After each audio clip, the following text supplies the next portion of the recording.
이곳은 한때 세상의 중심이었습니다. 매일 아침 로마의 태양은 이 거대한 원형 경기장의 외벽을 황금빛으로 물들였고 그 빛은 곧 대지에 뿌려질 붉은 피와 극명한 대비를 이루곤 했죠. 사람들은 이곳을 환희와 열광의 장소로 기억합니다. 하지만 2000년이라는 세월의 먼지를 걷어내면 그곳엔 우리가 미처 듣지 못한 비명과 차마 내뱉지 못한 고백들이 잠들어 있습니다. 그들은 검투사라 불렸습니다. 로마라는 거대한 제국이 유지되기 위해 필요했던 잔인한 소모품, 그러나 투구의 좁은 틈 사이로 세상을 보아야 했던 그들에게도 우리와 똑같은 심장이 뛰고 있었습니다. 오늘 우리는 역사라는 차가운 바다 속에 가라앉은 그들의 진짜 인생을 건져 올려보려 합니다. 검투사가 되는 길은 선택이 아닌 선고였습니다.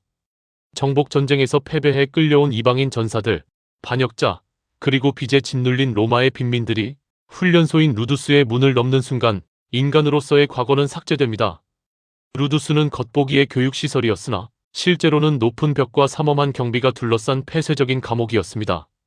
기상부터 식사, 휴식까지 모든 일과는 엄격한 규율 속에 통제되었고 교관의 절대적인 지시를 어기면 식사 제한이나 가혹한 체벌이 뒤따랐습니다. 이 냉혹한 시스템의 중심에는 라니스타가 있었습니다. 그는 검투사를 사고파는 에이전트이자 한 명의 검투사를 만들기 위해 식사, 장비, 의료비에 막대한 예산을 쏟아붓는 투자자였습니다. 라니스타에게 검투사는 단순한 노예가 아니라 수익을 창출해야 하는 핵심 자산이었습니다. 그는 인간을 사고판다는 이유로 사회적 멸시를 받았지만 동시에 어떤 검투사를 누구와 맞붙게 할지 조율하며 검투 산업 전체를 움직이는 보이지 않는 손이기도 했습니다. 아이러니하게도 라니스타는 이 도구들을 지극정성으로 보살폈습니다. 검투사는 훈련과 유지에 막대한 비용이 드는 비싼 자산이었으니까요. 그들은 당시 일반 시민보다 훨씬 질 좋은 의료 혜택을 받았고 식단 또한 철저히 계산되었습니다. 그들은 주로 보리와 콩을 먹는 사기나 식단을 통해 몸에 두꺼운 피하지방을 쌓았습니다. 이는 뚱뚱해지기 위해서가 아니었습니다. 경기장에서 칼에 베었을 때 지방층이 방패 역할을 하여 주요 장기 손상을 막고 관중들에게는 더 많은 피를 보여주며 오래 버티기 위한 잔인한 생존 전략이었습니다. 또한 식물의 젤을 물에 섞어 마시며 뼈를 강화했습니다. 그들은 매일 아침 터질 듯한 근육을 단련하며 자신의 몸을 요새로 만들었습니다. 검투 경기는 단순한 오락을 넘어 정치, 경제, 사회 구조가 결합된 거대한 국가적 이벤트였습니다. 제정시대에 이르러 민심을 얻기 위한 수단으로 상시화되면서 연간 100일 이상 경기가 열렸고 특정 황제 시기에는 수개월간 연속 행사가 진행되기도 했습니다. 이 축제를 위해 투입되는 비용은 현대 가치로 수십억에서 수백억 원에 달했습니다. 주최자인 정치인들은 이 막대한 비용을 감수하며 시민들에게 공짜 빵과 볼거리를 제공했습니다. 콜로세움의 하루는 치밀하게 연출되었습니다. 아침에는 맹수 사냥인 베나티오로 흥미를 끌고 정오에는 공개 처형으로 충격을 주었으며 오후가 되어서야 비로소 결투가 시작되어 하루의 절정을 이루었습니다. 이는 고도의 통제된 폭력이자 오늘날의 스포츠 산업과 놀라울 만큼 닮아있는 비즈니스였습니다. 우리가 영화에서 보는 검투사는 늘 고독한 전사지만 실제 역사는 조금 더 따뜻하고 비극적입니다. 많은 검투사는 가정을 꾸렸습니다. 양성소 밖에는 남편의 생사를 기도하며 밤을 지새우는 아내가 있었고 아버지가 가져올 상금으로 빵을 사는 아이들이 있었습니다. 인기 있는 스타 검투사는 한 번의 승리로 병사 1년치 급여를 벌기도 했으며 벽에는 그들의 이름이 낙서로 남았습니다. 발굴된 묘비에는 이런 기록이 남아 있습니다.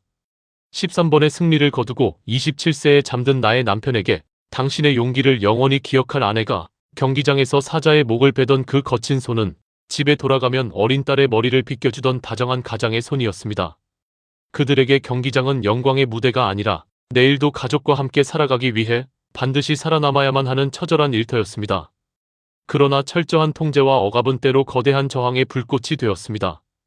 기원전 73년 카푸아의 루두스에서 시작된 스파르타쿠스의 반란은 로마 사회를 뒤흔들었습니다. 트라키아 출신의 전사 스파르타쿠스는 뛰어난 지도력으로 탈출한 검투사들과 노예들을 규합해 수만 명의 대군으로 성장시켰습니다. 이들은 로마 군대를 여러 차례 격파하며 고향으로 돌아갈 자유를 꿈꿨습니다. 비록 내부적 갈등과 로마의 대규모 진압군에 의해 반란은 끝내 좌절되었고 살아남은 수천 명이 도로를 따라 십자가형에 처해지는 비극으로 끝났지만 그들의 함성은 로마의 심장부에 잊지 못할 충격을 남겼습니다. 그것은 단순한 탈주가 아니라 인간으로서의 존엄을 되찾으려는 처절한 몸부림이었습니다.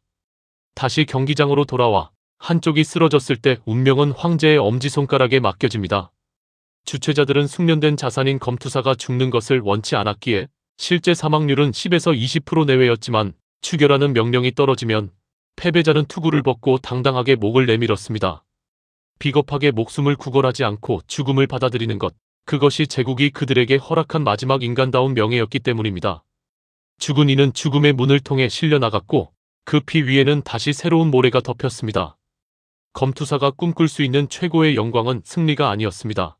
그것은 바로 루디스라 불리는 볼품없는 나무 칼 한 자루였습니다. 수많은 사선을 넘고 살아남은 베테랑에게 황제가 하사하는 자유의 증표, 이 칼을 받는 순간 그는 더 이상 누군가의 자산도 경기장의 노예도 아닌 자유인이 되었습니다. 그들이 그토록 원했던 것은 거창한 권력이 아니라 사랑하는 이들과 함께 저녁을 먹고 내일의 죽음을 걱정하지 않아도 되는 평범한 하루였습니다. 2000년 전 로마의 경기장을 가득 채웠던 함성은 이제 바람이 되어 흩어졌습니다. 하지만 우리가 기억해야 할 것은 잔인한 유흥의 역사가 아닙니다. 가장 낮은 곳에서 가장 고귀한 자유를 꿈꾸며 하루하루를 버텨냈던 인간들의 의지입니다. 오늘 당신의 하루는 어땠나요? 혹시 우리도 각자의 보이지 않는 경기장에서 매일 무거운 칼을 휘두르고 있지는 않나요? 그들이 목숨을 걸고 갈망했던 그 평범한 하루와 나무 칼의 의미를 되새기며 여러분의 삶에도 진정한 자유와 평안이 깃들기를 바랍니다.